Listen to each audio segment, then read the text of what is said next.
She was just a soldier trying to buy cocoa for her 3 kids in the middle of a snowstorm until her card was declined. He was just a single dad, mopping floors at a roadside cafe until he quietly stepped forward and paid. Neither of them knew that moment would change their lives forever. Because she wasn't just a soldier, and he wasn't just a janitor. Jackson Pines, Wyoming, Christmas Eve, 6:42 a.m. The bell over the door rang sharp and hollow, like a cracked wind chime in a blizzard. Everyone turned. She stepped inside in a gust of snow boots, caked in slush uniforms stiff with cold, and 3 small children huddled behind her like shadows. Their faces were pale cheeks, raw and red from the wind. Her breath came out in clouds, her eyes scanning the room, not with fear, but with the calm awareness of someone who'd assessed 1,000 rooms before this one. The cafe fell quiet. Only the hiss of the espresso machine and the buzz of a flickering neon sign filled the silence. The woman approached the counter slowly, her back still to the cold, her shoulders squared, like someone still carrying a weight she hadn't put down in years. 3 hot chocolates, she said to the teenage cashier, voice low measured. And anything warm? The girl behind the counter looked at her, then at the kids. The oldest boy looked about 10, standing guard in front of the younger 2, a sleepy-eyed toddler, and a girl no older than 5 holding a tattered blanket. The cashier punched in the order. That'll be $14.82. The woman pulled out a debit card from her jacket. Her hands trembled slightly, not from cold, but fatigue. She slid the card across the counter. Declined. She tried again. The machine blinked. Declined. A 3rd time. Declined. Her jaw clenched. She gave a small nod, barely noticeable, then reached down and began rummaging through a worn canvas satchel, her military duffel, searching for crumpled bills, coins. Anything. The toddler behind her began to cough. That was when he stepped forward. A man, tall, rugged, with long hair tucked beneath a beanie, wearing a weathered janitor's jacket dusted in snow. He moved without sound, the way only those trained to move that way ever do, and he didn't say much. He simply stepped up, reached across the counter, and placed a $20 bill beside the register. "Let me," he said. His voice was quiet but steady, the kind of voice that didn't ask permission. It just was. The woman turned to look at him, and for a moment, a fraction of a second, something passed between them. A flicker of recognition, not of the face, but the bearing. The way his shoulders squared, how his eyes scanned exits, how he placed himself between the kids and the door without even realizing it. Not a stranger. Not to her. She opened her mouth to protest. "Don't," he said softly. "Soldiers don't go hungry. Not on my watch." They sat in the corner booth, her children thawing slowly over cups of hot chocolate, steam curling up like prayer. The man Gabe took the table next to them, sipping coffee from a chipped mug. He didn't ask questions. He just sat. The girl with the blanket stared at him for a long time before whispering. "Are you Santa?" Gabe chuckled. "No, sweetheart. Just someone who likes snow." The mother Harper hadn't spoken a word since he paid, but her eyes kept darting to him, not in fear or suspicion, but calculation. As if trying to place a rank without the uniform. He caught her glance. "You Army." She raised a brow, surprised. "You don't ask someone that at a diner in the middle of Wyoming." "I don't. Unless I already know the answer." She held his gaze for a beat too long. Then, "And what were you?" Gabe's smile didn't reach his eyes.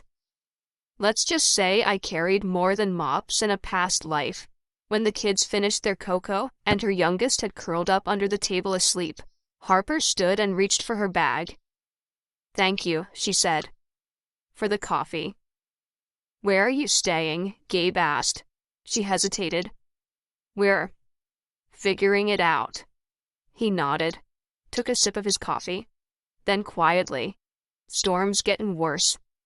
That van outside's not going to keep the heat past sundown. She tensed. Her fingers gripped the strap of her duffel. I've got a cabin, he said. Just up the ridge. Wood stove. Extra blankets. My daughter and I live there. It's small. Safe. Harper narrowed her eyes. And I'm supposed to just accept that offer from a stranger? Gabe didn't blink. No, he said. You're supposed to make the call your gut tells you. Same as you always did. You've read people. You've survived worse. So you tell me, am I a threat or just a tired janitor trying to offer soup and shelter? Harper didn't respond right away. She looked down at her kids. One of them was already nodding off, head against the booth. The other two barely keeping their eyes open. The wind outside howled like it wanted to eat the whole world. She sighed. You got a fireplace, wood stove, Gabe said. Big enough to cook on. A pause. All right, she said. But if you turn out to be a creep, you'll take me out with a fork and a shoelace. Got it.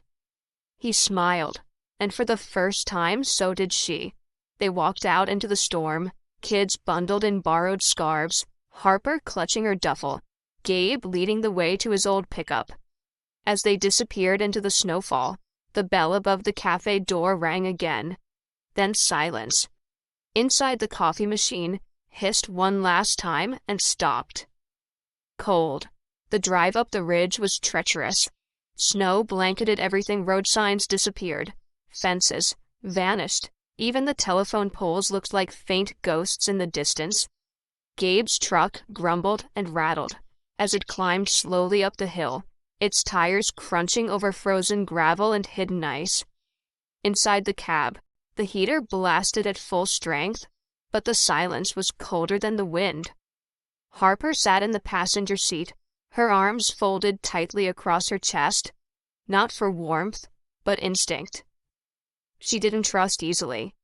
She had 3 children in the back seat of a stranger's truck, and the only thing louder than the storm outside was the voice in her head telling her to be ready, always ready. Gabe kept his hands on the wheel, eyes forward. He didn't try to make conversation. He knew that silence sometimes meant safety. He had once driven through nights darker than this with teammates bleeding in the back, and silence is the only shield between life and death. But still he spoke eventually, quietly, calmly. You never said your name. Didn't have to, Harper replied. He gave the smallest nod. Fair. A beat? Then it's Harper. Harper Quinn. He smiled, still facing the road. Gabe Holloway. The 5-year-old behind them yawned and asked, Are we going to live in a snow house? Harper glanced back and gave her a gentle look. Just for a little while, baby, until we figure things out. Gabe chuckled. Well, it's not made of snow, but it does creak like an old ship in the wind. So, close enough. 15 minutes later, the truck crested a final hill and pulled up in front of a small wooden cabin. Warm light spilled from the windows, casting a soft glow onto the snowdrifts surrounding it. Smoke curled gently from the chimney, disappearing into the white sky. A little girl with long auburn hair and mismatched socks opened the door before they could knock. Dad, she called. Gabe grinned. Hey, June, we've got guests. June stared at Harper, and the 3 kids like they were characters from a storybook, stunned, fascinated, and a little unsure. Harper stepped forward, the kids close behind her. June looked up at her dad. Can they stay for Christmas? Harper's eyes flicked toward Gabe. I mean, June added quickly, if that's okay. Harper opened her mouth, closed it, then knelt to meet June's gaze. What's your name, sweetheart? June Holloway. June. Harper said softly, My kids are tired, cold, and a little scared, but if you're willing to share your roof with us, even just for tonight, I promise we'll do our best not to be too much trouble. June nodded solemnly, then turned and waved them in. We have soup.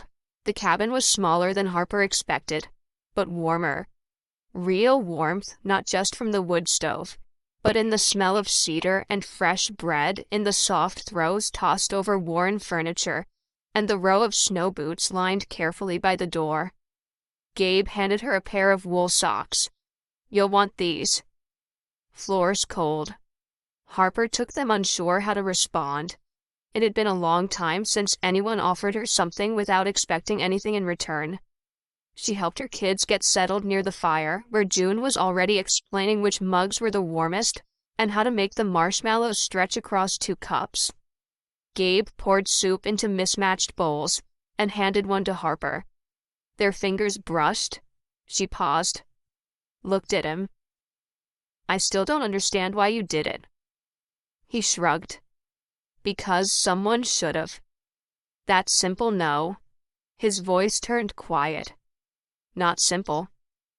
Just overdue. That night, after the kids had fallen asleep in a nest of quilts and pillows, Harper stood on the porch, alone, arms folded, eyes on the snow-covered trees. The wind had quieted, and the world felt still, too still. Gabe joined her 2 mugs of tea in hand. Mint or chamomile?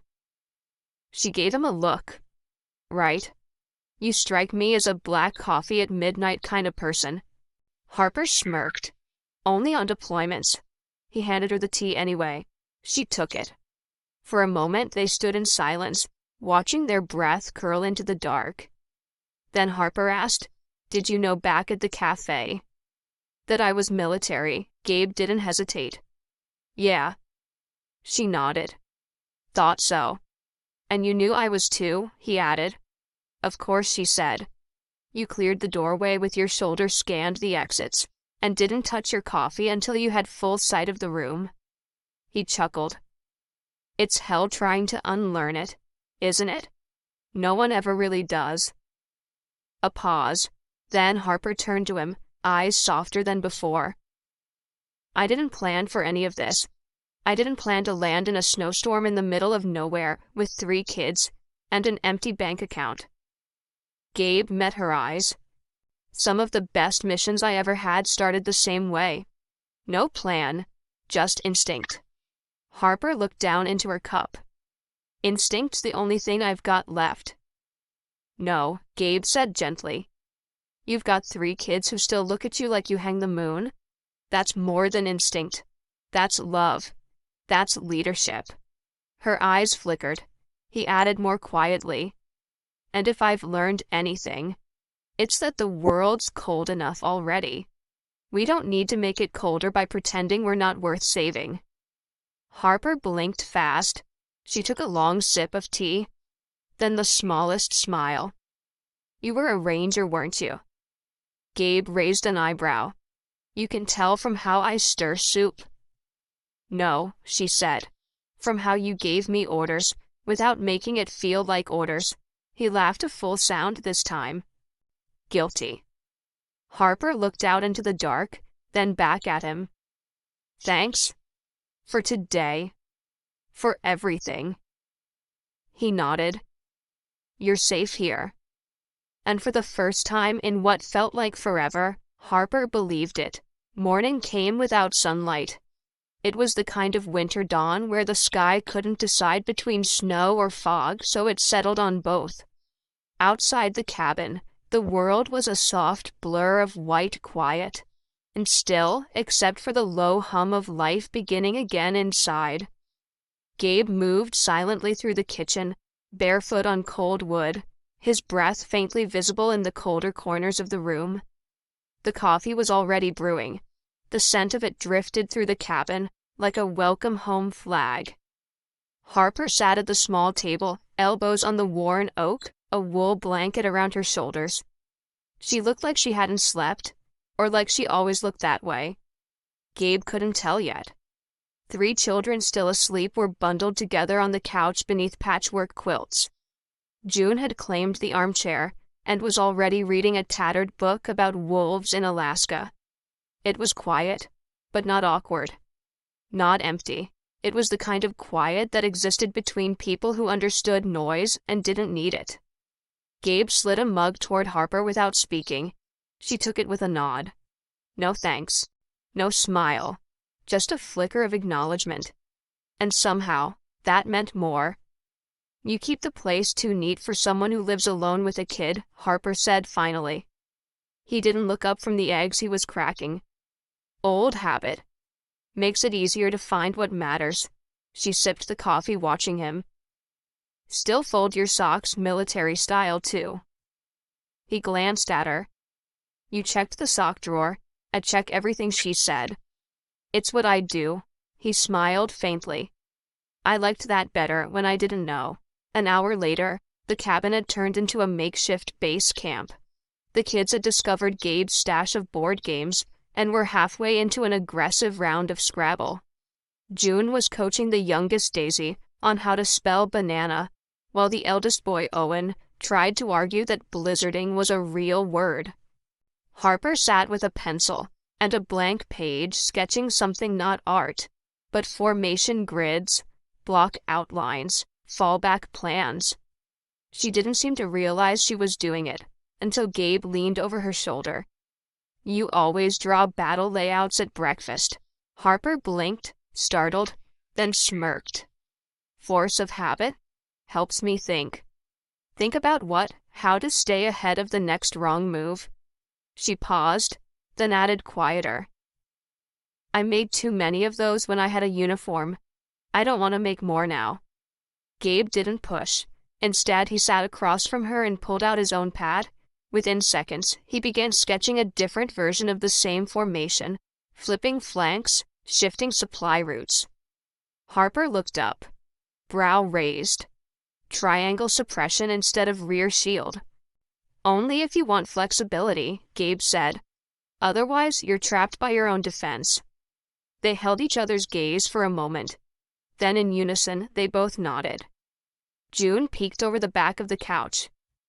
Are you guys doing battle math again? Harper laughed softly, a sound no one had heard from her yet.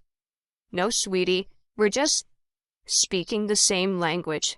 Later that day, Gabe and Harper stood outside chopping firewood while the kids played nearby. The air was brisk, the kind that woke you up from the inside. Harper's sleeves were rolled up, revealing forearms laced with faint scars and stronger lines, evidence of both war and resilience. You teach your daughter how to shoot? Harper asked. Gabe paused. No. But I taught her how to listen, how to read a map, how to make a decision without freezing. That's rarer than most think, Harper said, driving the axe down clean. A beat passed. Then Gabe asked, Do you miss it? The army? He nodded. Harper exhaled long and slow. I miss the clarity, the mission, the rules, even if they changed without warning. I don't miss the silence that came after a bad call. Gabe was quiet. Then you were a field commander. She stopped mid-swing. Thought you didn't ask questions, she said, wiping sweat from her brow. I didn't ask. Gabe said. I just... No. The way you move, the way you observe, you're not just a soldier. You led. Harper looked away, jaw tight. I don't want to talk about that part of my life. You don't have to, he said. But if you ever do, I'll understand it in ways most won't. That night, after the children had gone to bed and the snow had started falling again, Harper stood at the window, arms crossed, watching the wind erase the world outside. Gabe brought her a cup of hot cider. She took it silently. You know, she said, finally, for years I told myself I'd never need help. I'd be the one protecting everyone else. You still are, Gabe said. No, she said, voice firmer now. Not when I can't even afford a motel room and I'm sleeping under someone else's roof. He looked at her. Really, looked at her. Harper. You're not a burden. You're not weak. You're human. And you've carried so much for so long you forgot what it feels like to be carried. A pause. And for the record, he added, this roof. You earned it the moment you walked in with your head high and your kids fed last. Harper swallowed hard. Something about his words, simple, unpolished, hit her deeper than she expected. She looked down at the cider in her hands, then back up at him. "Thank you," she said quietly, "for not making me feel less." Gabe smiled. "You're more, Harper. You just forgot." They stood there, not speaking, while snow fell in thick curtains outside the glass. Some silences didn't need to be filled. Some were enough to heal. The scent of rosemary and garlic filled the cabin like a lullaby. It had been 4 days since Harper and the kids had arrived. 4 days since a stranger paid for hot chocolate and offered them a cabin in the snow. 4 days since Harper had allowed herself to rest not just her body, but her guard. Outside, the snow kept falling. Inside, the fire crackled gently as Gabe stirred a pot of soup, methodical and quiet. He moved like a man trained to watch every detail, but no longer in a combat zone. In this kitchen, he watched for different things: a boiling edge, the flicker of flame, the shifting weight of someone's mood. Harper sat at the kitchen table, her youngest child curled asleep in her lap. She was reading silently or pretending to, but every few minutes her eyes drifted back to Gabe. It was hard not to look. He wasn't handsome in a Hollywood way, too rugged, too real. There were lines around his eyes that came from things other than laughter. His hands were rough. His presence was steady. And without asking, he made space for her space. For her children. Space for silence to feel safe. "You're a strange man, Gabe Holloway," she said. Finally, her voice low. Gabe glanced over his shoulder. "Strange how you cook like a professional, walk like a soldier, and talk like a therapist." He smiled faintly, returning to the stove. "Maybe I'm just a tired man with a good memory." "A memory of what?" He hesitated, then said, "Of how it feels when no one sees you." The words landed heavier than she expected. Harper looked down at her child fingers, absently stroking the girl's hair. Then quietly, as if the words had been waiting years to surface. "My husband died overseas. I told myself I wouldn't fall apart, and I didn't. But somewhere along the way, I forgot how to breathe without checking for crossfire." Gabe turned off the stove and faced her. His expression didn't change, no pity, no performance, just quiet understanding. That's because the war doesn't always end when the mission does. She met his eyes. For a long moment they said nothing. Then Harper shifted her daughter gently into the nest of blankets by the hearth and stood. Without a word, she rolled up the sleeve of her shirt and extended her left forearm. There beneath pale skin was a scar, long, jagged, puckered at the edges. Wasn't a clean wound. It was a story written in flesh. Gabe didn't flinch. He stepped closer and gently brushed his fingers just beside it, not touching the scar itself, but honoring it like a relic. "What was it?" he asked. "Explosion. Improvised device, Southern Kandahar. It should have killed me." "But it didn't." "No," she said. "It just rewired me." She rolled her sleeve back down, slow and precise, then lifted her eyes to his. "You have one too. I can see it in your posture." Gabe's mouth twitched. "Wear your silence." That evening, after dinner and bedtime stories and whispered good nights, Gabe found Harper outside again. She stood beneath the eaves, arms crossed, watching the sky. There were no stars, only the quiet hush of snow. "You always sleep this light?" she asked without looking at him. He joined her hands in his pockets. "Rangers aren't trained to sleep deep. That must be exhausting. Only when I want to dream." Harper glanced sideways at him. "You regret leaving the army?" She nodded. Gabe thought for a moment. "No," he said. "I regret the reason I left." He didn't explain, not yet. But Harper didn't press. She knew the difference between silence born of shame and silence born of mourning. So instead, she offered her own truth. "I left after I disobeyed a direct order. Not out of defiance, out of conscience. I couldn't watch civilians die because someone wanted a faster exit strategy. So I changed the call. God reprimanded. But we saved 50 lives, and they let you walk. Technically, they encouraged me to resign. Privately, they called me a liability. Gabe let out a low whistle. So you were the kind of officer I would have followed. Harper looked at him. Really looked. Not as a fellow soldier, not even as a man, but as something rarer. Someone who saw her. Most people either pity me or put me on a pedestal, she said. You do neither. That's because you're not broken, Harper. You're forged.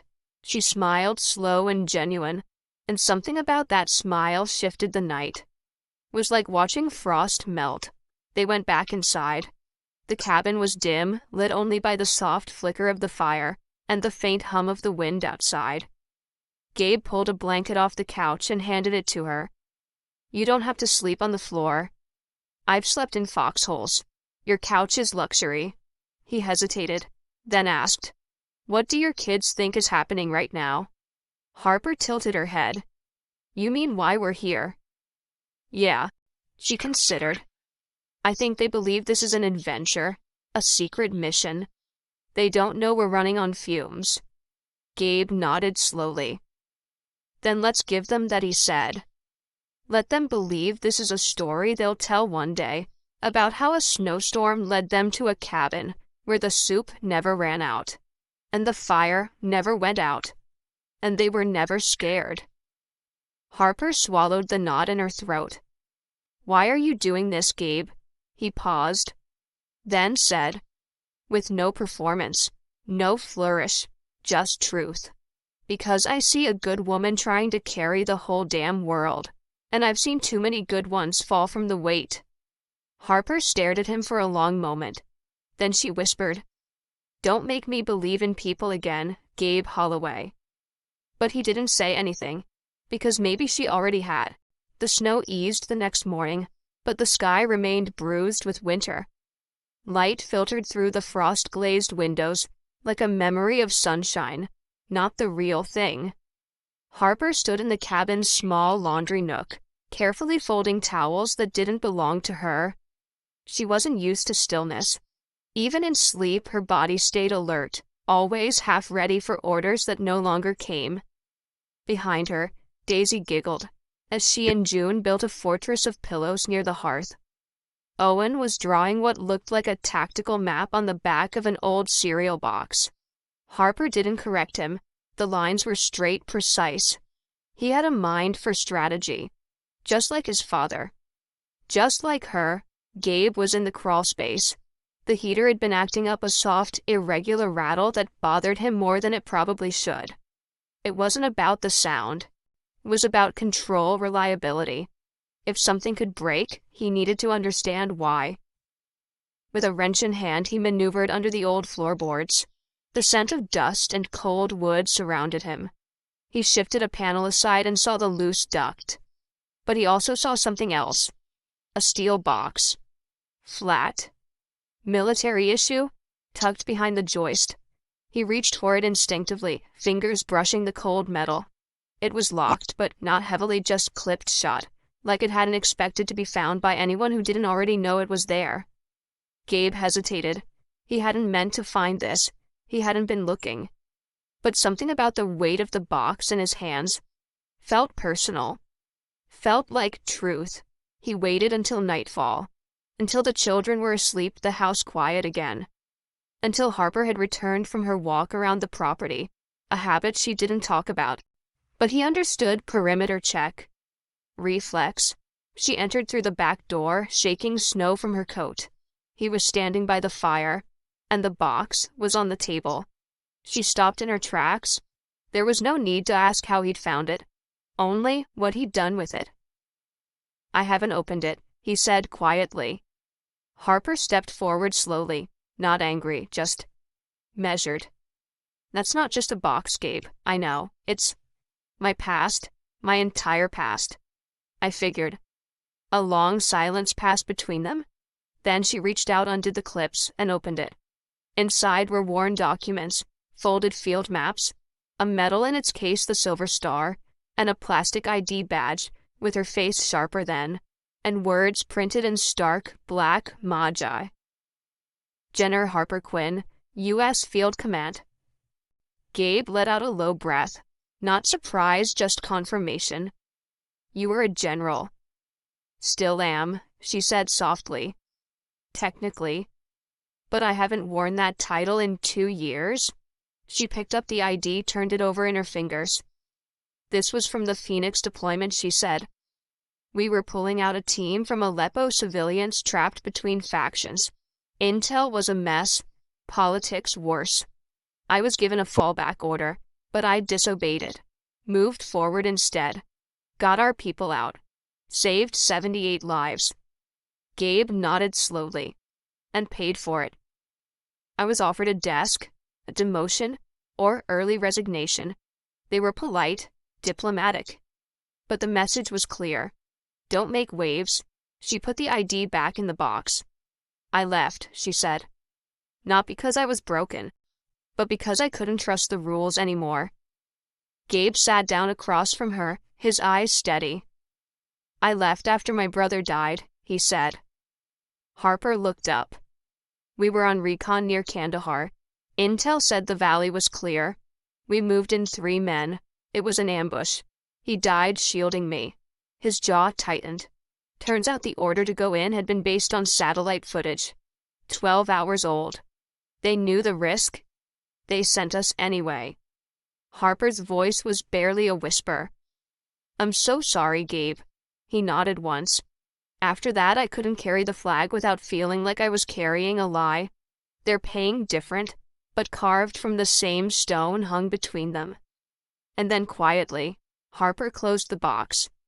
I never meant to hide it from you, she said.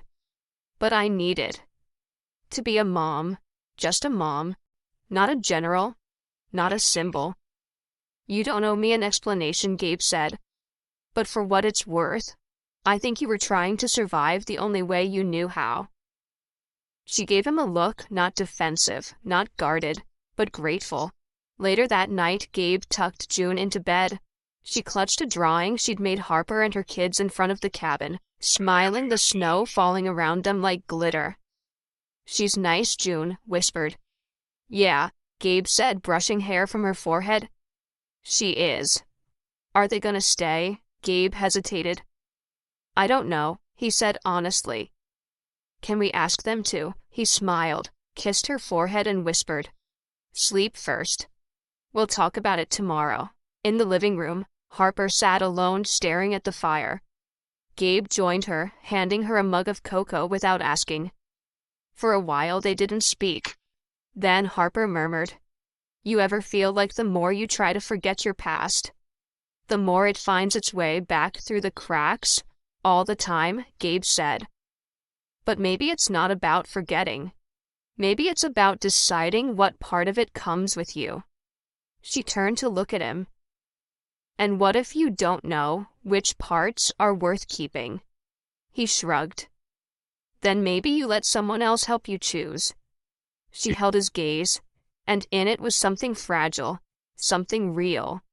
The weight of 2 lives that had survived too much and hoped too little. You're not like anyone I've ever met, she said quietly. He smiled. That's because most people you've met were wearing armor. A pause. So were you, she added. I still am, he replied. But maybe just, maybe.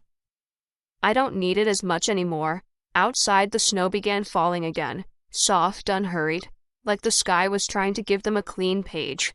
The storm lifted by morning.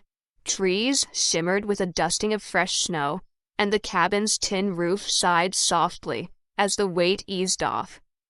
The whole world looked rinsed, like the night had wiped it clean. But peace, Harper knew, rarely lasted long. She was in the kitchen pouring cereal into mismatched bowls for the kids when the voice from the old radio on the shelf caught her attention, and in national news this morning, new details emerged surrounding the sudden disappearance of decorated Field General Harper Quinn. The bowl in her hand stopped halfway. Milk sloshed over the side and onto the counter. Once celebrated for her command of the Phoenix deployment in Syria, General Quinn's departure from the U.S. Army 2 years ago had raised questions. This week, however, sources inside the Pentagon have confirmed an effort to locate her for potential reinstatement. In light of new international developments, June looked up from the floor where she and Owen were sorting puzzle pieces. "Miss Harper, that's your name?" Harper moved too quickly, and clicked the radio off. Owen furrowed his brows. "You were on the news." "It's an old story," she said, forcing a calmness into her voice. "Nothing important." But the words sat heavy in the room. Kids notice more than adults think, and silence tells more truth than explanation ever could. Gabe returned mid-morning with a bundle of firewood in his arms. Snow clung to his boots, and his hair was wet with sleet. He set the logs down, brushed off his coat, and looked at Harper. Her eyes met his, and he knew. "You heard," she said. "I heard." He didn't ask why her photo had just aired on national radio. He didn't ask how much trouble might follow. Instead, he asked, "Do they know where you are?" "Not yet," he nodded. "But they're looking." Harper leaned against the counter. "They want me back. Not because they believe in me, because they're desperate." Gabe moved closer, speaking low. "What does that mean?" She hesitated, then took a breath.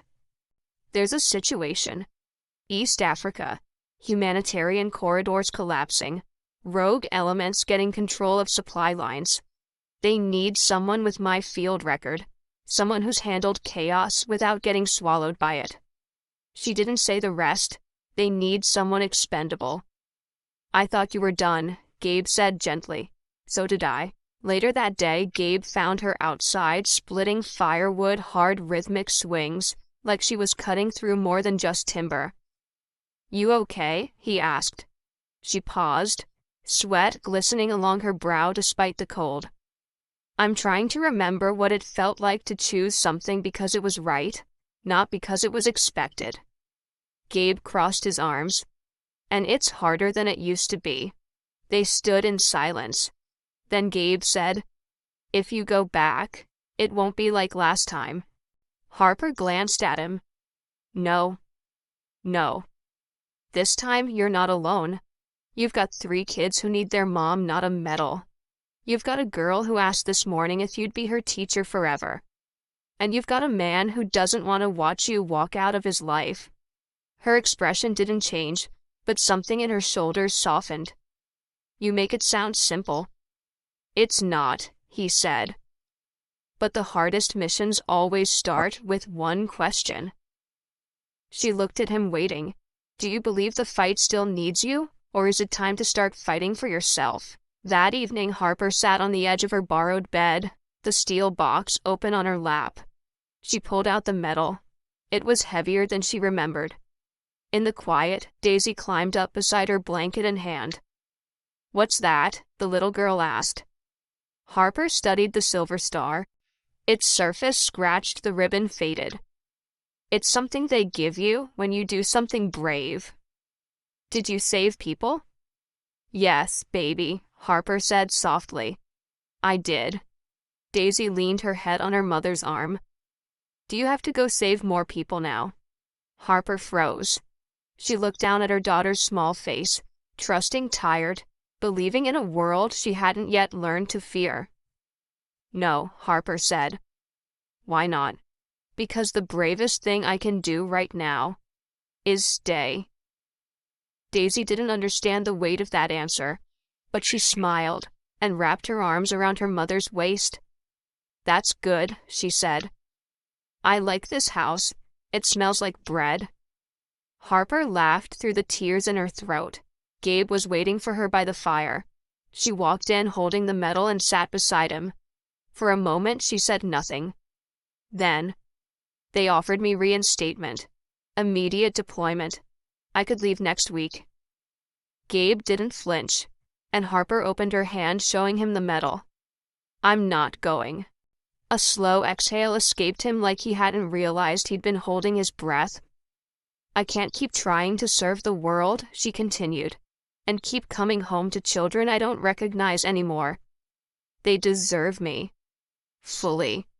Not the scraps of what's left after another battlefield. Gabe reached out, took the medal from her palm, and gently set it on the mantel. Then leave it there, he said. Let it be what it was, not what you still owe. She looked at him, at the man who once wore a different kind of uniform, who knew pain, knew loss, but still stood here, offering her something stronger than duty. A chance. Later that night, June tiptoed into the living room where her father sat with a cup of tea. Dad, you sweetheart. She hesitated. Is she staying? Gabe looked toward the hallway where Harper had just tucked her kids in. Then he smiled. I think. She's finally home. The snow had stopped. For the first time in weeks, the sky over Jackson Pines was clear, brushed in soft blues and pale pinks, like someone had smoothed out the wrinkles of the world. The town below, barely more than a collection of rooftops and steeples, looked like a forgotten toy village. Quiet. Gentle, still breathing under a blanket of frost. Inside the cabin, the mood didn't match the weather. Gabe knew something had shifted the moment he walked in. The wood stove was still glowing. The kids were playing. June was laughing. But Harper wasn't there. Not in the kitchen. Not in the hallway. Not outside. His gut tightened. Then he saw a folded envelope on the kitchen table, propped against a coffee mug. His coffee mug. His name was written across it in clean, steady handwriting. Gabe. He stood still for a moment, staring at it, as if it might change what was inside, if he just waited long enough. Then he opened it. Gabe, I thought maybe if I said it out loud I'd break. And I can't afford to break, not now. Not with 3 children looking up at me like I still know what I'm doing. You gave me something I didn't know. I needed room to be human again. But the truth is, I'm not just a mother or a soldier. I'm still trying to figure out who I am when I'm not either. I've been defined by duty for so long, I forgot what it means to choose something, just because it feels right. That night, by the fire, when you said, maybe it's time to fight for yourself, I wanted to believe it. I did. But I need time to figure out how to stop surviving and start living. I've never stayed anywhere long enough to plant roots. And maybe that's my problem. I hope you understand.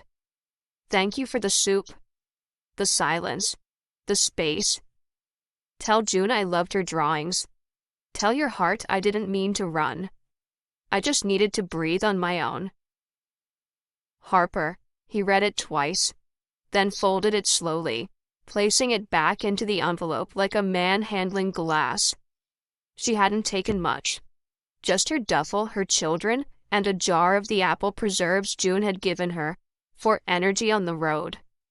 She didn't owe him anything more, but still the cabin felt quieter, like something had been unplugged from the wall, not broken, just absent. 2 days passed. June asked questions, but not the kind that demanded answers. Did they have to go? She asked over breakfast. Gabe stirred his oatmeal. Yeah, for now. Are they safe? I think so. She nodded solemnly. Okay. He marveled at how easily children accept heartbreak when it's wrapped in honesty, but the truth was, he missed them. He missed the sound of Daisy's tiny footsteps on the floorboards in the morning, the way Owen lined up cans in tactical formations near the pantry, the soft scratch of Harper's pencil on notebook paper in the quiet hours after the kids fell asleep. He missed her voice, even when she said nothing at all. 3 weeks later, the snow began to melt. Icicles dripped from the roof in slow, steady rhythms. Birds returned to the trees. The air no longer bit through wool and skin. And Gabe, despite himself, started clearing space. He moved a second bookshelf into the living room. He carved a new wooden step for the porch, one wide enough for small feet to sit on during summer nights. He bought an extra pillow. Not because he expected anything, just in case. Then, one Friday morning, the mail came late, soggy and mostly junk, except for a thick envelope from Washington, D.C., addressed to Harper Quinn. He didn't open it. He placed it on the mantel beside the steel box she had left behind untouched since the night she showed him the scars that matched his own. He stared at the envelope for a long time, then said aloud quietly, "Whatever you decide, make it yours." The next night, Gabe stood on the porch after dinner, coffee in hand, watching the trees sway gently under a pale moon. He didn't hear the car at first, but June did. She ran past him with her socks slipping on the floor, flung open the door, and froze. A familiar SUV was pulling into the snowy driveway. Lights off, engine quiet. It stopped, and the doors opened. 3 kids piled out first, laughing, bundled in new coats. Harper stepped out last. No uniform, no steel in her spine. Just Harper. Worn boots, soft eyes, and a tired kind of peace on her face that hadn't been there before. Gabe didn't speak. He just walked down the steps, coffee mug still in hand, and met her halfway. She smiled, hesitant, hopeful. "I wasn't sure if I should come back," she said. He looked at her for a long time. "You were never supposed to leave." She exhaled, not sharply, not painfully, just like someone letting go of something they'd held too tight for too long. "I don't know what happens next," she admitted. "You don't have to," Gabe said. "You just have to stay long enough to find out." And she did something she hadn't done since Kandahar. She nodded. And stayed. The days began to stretch longer. Snowdrifts receded into puddles. The morning frost turned to dew. And in the quiet thaw of early spring, the cabin didn't just hold heat, it held life again. Gabe wasn't sure exactly when it started to feel normal. Maybe it was the way Harper always made 2 cups of coffee without asking, or how Daisy hummed the same tune every morning when she tied her boots. Or maybe it was the moment June handed Harper a crayon drawing of them all at the dinner table and simply labeled it home. Whatever it was, it felt earned. Uneven, maybe, but real. But even peace has its ghosts. And Harper's came by mail. The envelope was still on the mantel, unopened, thick. Government issue, addressed to her in crisp official lettering. It had sat there for over a week, like a quiet dare. Gabe had left it untouched, but he saw Harper glance at it sometimes, while folding blankets, while helping the kids with schoolwork, while sipping her coffee on the porch. She never reached for it, until she did. It was a Thursday afternoon. The kids were outside building something that looked vaguely like a ship made of sticks and snow mud. Gabe was fixing the chicken wire fence by the shed when he saw her standing by the hearth, envelope in hand. She didn't open it right away. Instead, she turned it over slowly, running her thumb along the edge, as if trying to read the weight of its contents through touch alone. Then, without drama, without hesitation, she tore it open. Gabe didn't watch. He just kept hammering in silence, waiting for her to come to him. She didn't. Not that day. Not the next. Harper hadn't spoken a word about the letter for 3 days, but her energy shifted. Not tense, just distant, like she was listening to something the rest of them couldn't hear. That Sunday, Gabe found her at the lake. It wasn't much, just a still body of water surrounded by pines, hidden a few minutes down the trail from the cabin. It was the place he went when he needed quiet, that didn't come with walls. She was sitting on a fallen log jacket, zipped collar up, hands deep in her pockets. He didn't say anything as he sat beside her. They listened to the water lap gently at the shore. Finally, she spoke. "They offered me a role." Gabe nodded slowly. "Overseas?" he asked. "No." "Here. Domestic operations. Strategic command. No combat. No deployments." He waited. "I could do it from DC," she said. "Office hours. Intel analysis. Training development. No field risk. Full benefits." "Sounds like a dream offer," he said. "Sounds like they're trying to keep me quiet by giving me a desk and a badge." He glanced at her, then back at the lake. "Would it make you happy?" She didn't answer right away. "I used to think I only had value if I was in the middle of the fire," she said. "But then I came here, And I saw my kids laugh again. I saw them sleep without flinching in the night. She looked at him. I saw you. The way you rebuilt your life from the ashes. Not by pretending it didn't burn, but by planting something in the soil anyway. Gabe's throat tightened. Harper. She shook her head. I'm not going back. I read every word of that letter, every clause, every promise, and I realized it wasn't offering me a mission. It was offering me a leash. She pulled a smaller envelope from her pocket, addressed in her handwriting. I wrote my response this morning. Gabe didn't ask what it said. He didn't need to. That night, Harper tucked the kids into bed, kissed their foreheads, and sat by the fire with Gabe. They didn't talk about decisions or deployments. They talked about chickens. Harper wanted 3. Gabe suggested 4 just to hedge their bets. They argued over names. Then she laughed a deep, unguarded laugh and leaned her head against his shoulder. You know what scares me, she said quietly. Tell me. I'm not used to peace. I keep waiting for something to explode. He wrapped an arm around her, steady and strong. Maybe the explosion already happened, he said. Maybe this is just the part where we rebuild.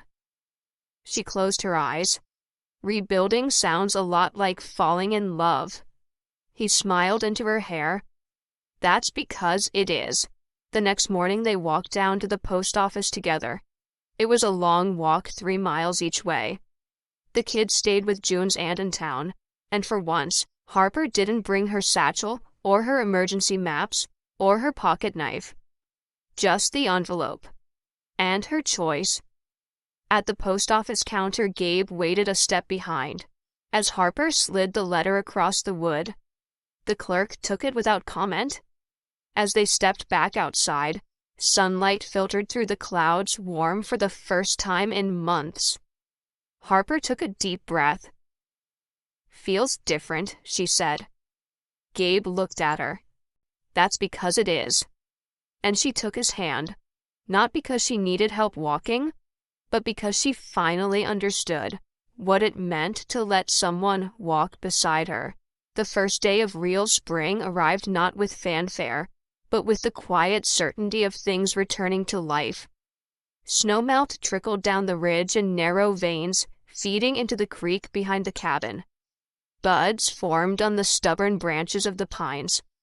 Birds that had long fallen silent began calling to one another again. The earth, it seemed, had taken a breath and finally let it out. Inside the cabin, the same was happening. Not loudly, not suddenly, but gently, steadily. Gabe noticed it first in the little things. Harper had stopped checking the locks twice before bed. She no longer flinched at sudden noises, the slam of the screen door, the clang of a dropped pan. She smiled more. She teased June about her too serious bedtime routines. She let Owen teach Daisy how to make a compass from a magnet and a needle, and instead of correcting him, she just watched quietly. Proud.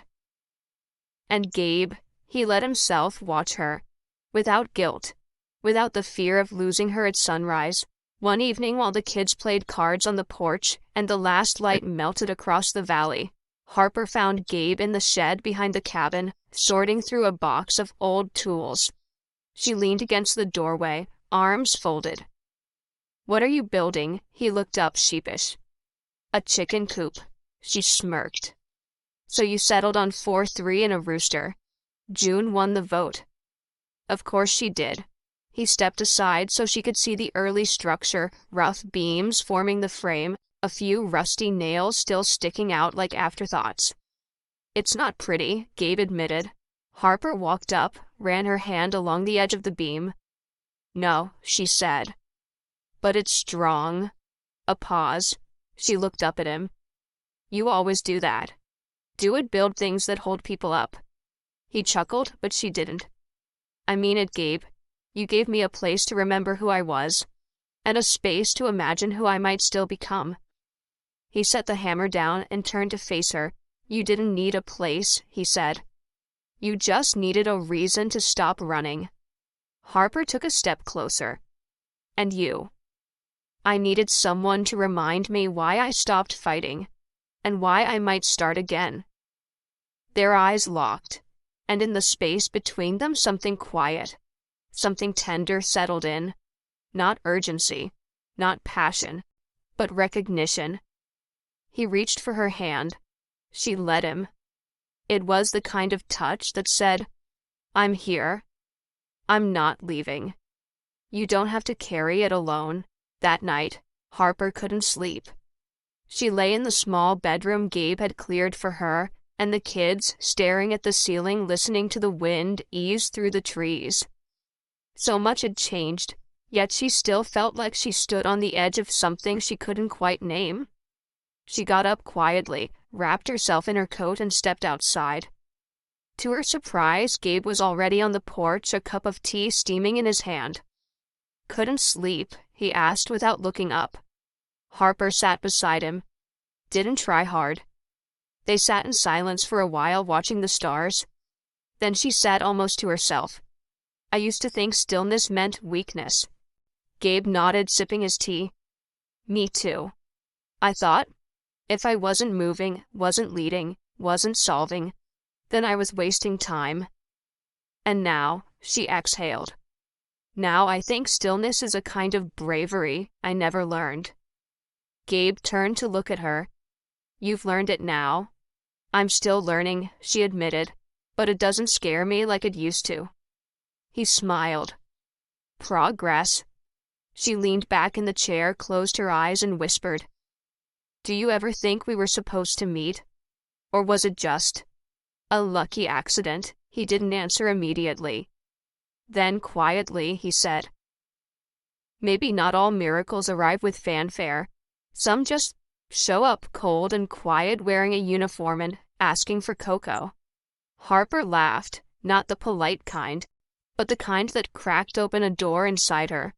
She reached over and took his hand again. "I think I'm finally starting to believe in miracles." "Then you're exactly where you're meant to be." The next morning, Daisy came bouncing into the kitchen with a fistful of wildflowers, dirt still clinging to the stems. "Miss Harper," she called out, "can we plant these in the backyard?" Harper bent down. "You want to make a garden?" "Yes," Daisy grinned. "A real one, with colors." Harper met Gabe's eyes across the room. He gave the faintest nod. And in that moment, Harper said, "Yes." Not just to the flowers, not just to the dirt, but to the life she hadn't dared let bloom until now. The garden began as a patch of stubborn soil behind the cabin, still half frozen in places, and tangled with roots from the pines. It wasn't much, not flat, not perfect, but it was theirs.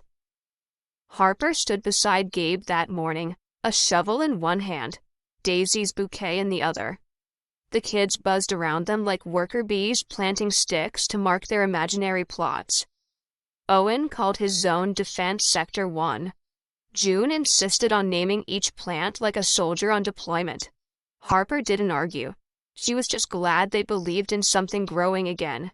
Later, as Gabe turned the earth, Harper worked in silence beside him, sleeves rolled up, sweat beating at her temple. There was something sacred about it. Taking something untouched, unchosen, and shaping it with your hands. At one point, Gabe looked up and grinned. "You sure you want to do this the old-fashioned way I dug trenches in southern Iraq?" Harper replied. "This is practically a spa day." He chuckled, driving his spade deeper into the soil. "I keep forgetting how terrifyingly capable you are." She smirked. "Don't forget. Just learn to respect it." He saluted, mock serious. "Yes, ma'am." Their laughter carried across the field. That afternoon, while the kids napped, and the garden sat resting beneath its first layer of turned soil, Harper opened the steel box again. It had sat untouched for weeks now. The contents untouched: her medals, her field notes, the insignia once pinned to her chest like armor. This time she didn't just look. She took everything out. One item at a time, spread it across the dining table like pieces of a life she no longer feared facing. Gabe found her there an hour later, standing over it all. She didn't look up. I kept it locked up like it was shame, she said softly. But it never was. It was just unfinished. He stepped forward quietly. I know. Harper picked up the ID badge. The photo, hard-eyed, stern, 5 years younger, stared back at her like someone she'd known but never truly liked. She was brave, Harper said, but she was tired.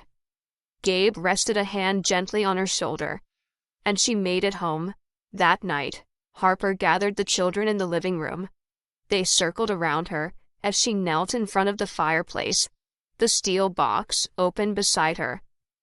This, she said, holding up the medal, was given to me because I helped save a group of people who couldn't protect themselves. Owen leaned closer, eyes wide. Like superheroes, kind of, Harper said, smiling, but with more paperwork. She passed the medal to him. Go ahead. Hold it. Owen cradled it like treasure. Daisy climbed into her lap. June leaned against Gabe, listening. I used to think the only way to matter, Harper said, was to wear a uniform, to be in charge, to follow orders. But I've learned something different here. She looked at each child. I've learned that being brave doesn't always mean running into danger. Sometimes it means staying put, loving someone, starting over. Daisy tilted her head. So, are we staying forever? Harper paused, then smiled. As long as it takes to grow roots. After the kids went to bed, Gabe found her on the porch, staring up at the stars. He stepped up beside her, his voice low. You sure about all this? Harper nodded slowly. For the first time in a long time. I'm not afraid of staying. He was quiet, then said, I used to think coming home meant the end of something. Now, I think it means the start. She looked at him, eyes steady. It does. They stood there for a long while, the night holding them gently between breaths. Then she reached into her coat pocket and handed him something. It was her field badge. Gabe raised an eyebrow. What's this for? Harper smiled softly. A reminder. Of what?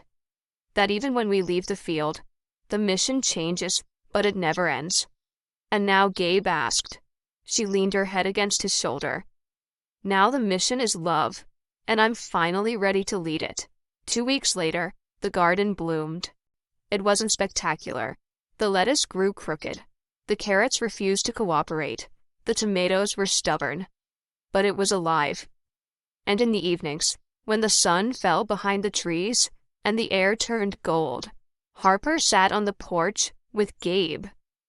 June curled against his side, Owen building wooden forts, Daisy chasing moths, and they watched the world settle into peace. No sirens, no orders, no broadcasts, just stillness, just home. The morning began with birdsong, not the shrill kind that came too early in spring, but the soft rhythmic chatter of robins nesting nearby. Gabe stood at the stove, flipping pancakes, humming low under his breath, while the scent of maple syrup and browned butter drifted through the cabin. Harper appeared in the doorway, barefoot, wrapped in a flannel shirt that clearly wasn't hers. Her hair was loose, her face unpainted, but her eyes, they were bright. Brighter than he'd ever seen them. You're humming, she said, stepping into the kitchen. It's the maple syrup. It gets into my bloodstream. She smiled. Well, it's working. The kids are still asleep. Miracle? Or pancakes? He poured more batter onto the skillet. Either way, I'll take it. They ate breakfast on the porch. June curled in the corner with a book. Owen played with a slingshot he was building from elastic and a tree branch. Daisy fed breadcrumbs to a sparrow who refused to be intimidated by her size. The garden had begun to bud, a little wild, a little uneven, but full of promise, just like everything else around here. Gabe handed Harper a cup of coffee and pointed toward the tree line. I think we should build a bench out there, he said. Under that elm. For what? For remembering, or dreaming, or just sitting in silence. She sipped the coffee and looked toward the spot. Then let's build two. One for the days we sit together. One for the days we need to breathe apart. He didn't say anything, but he reached for her hand, and that was enough. Around noon, a letter arrived. Not from Washington, not from anyone official. Just a scrawled envelope, no return address, postmarked from Utah. Harper opened it slowly, sitting by the window. Gabe watched her face carefully, not worried, but curious. Inside was a single sheet of paper. Typed. Clean. General Quinn word travels. So does respect. I heard you turn down reinstatement. That decision carries more courage than any battlefield ever could. For what it's worth, I never forgot what you did for us in Syria. Neither did my brother. You saved more than lives that day. You saved what was left of our humanity. I hope you found a place worthy of you. Latone David Monroe Rhett. Harper folded the letter gently, almost reverently. She didn't cry, but she closed her eyes and placed her palm over the folded page, as if trying to feel the weight of a truth she had long buried beneath duty. Gabe came to stand behind her. You okay? She nodded. I think I am. That night, Gabe took her hand and led her to the hill above the cabin, where the grass was thickest and the wind softest. The stars spilled across the sky in great quiet rivers of light. The moon hung low, like it wanted to listen. Harper sat in the grass, knees hugged to her chest. It's strange, she said. The quiet used to feel like a threat. He lay down beside her, hands folded behind his head. And now, it feels like a promise. He turned to look at her, moonlight catching the curve of her jaw. I have something for you, he said. Oh. He sat up, pulled a small leather pouch from his pocket and handed it to her. Inside was a compass, old, weathered, clearly used. She opened it, and at first it seemed ordinary, until she saw the engraving on the back. Mission Love. Her throat caught. You kept this, she whispered. It was my father's. He gave it to me before I deployed. I carried it through Afghanistan, Iraq, Honduras, and home. It's always pointed me where I needed to go. And now Gabe leaned closer, his voice a whisper only she could hear. Now it points to you. Harper blinked hard, laughter trembling beneath her tears. That is, she started, voice cracking, that is the cheesiest thing I've ever heard. He grinned. And yet. She closed the compass, set it gently in her lap. And yet it's the first thing anyone's ever given me that made me want to stay. He reached for her hand. She let him. Weeks passed. The garden thrived. Owen joined the town's scouting group. June got her first library card and started writing stories about time-traveling squirrels. Daisy adopted a one-eyed stray cat and named him Captain Pickles. Harper taught survival classes to local teens once a week. She started running again. Some mornings, she'd wake early, lace up her boots, and disappear into the woods, not to flee, but to breathe.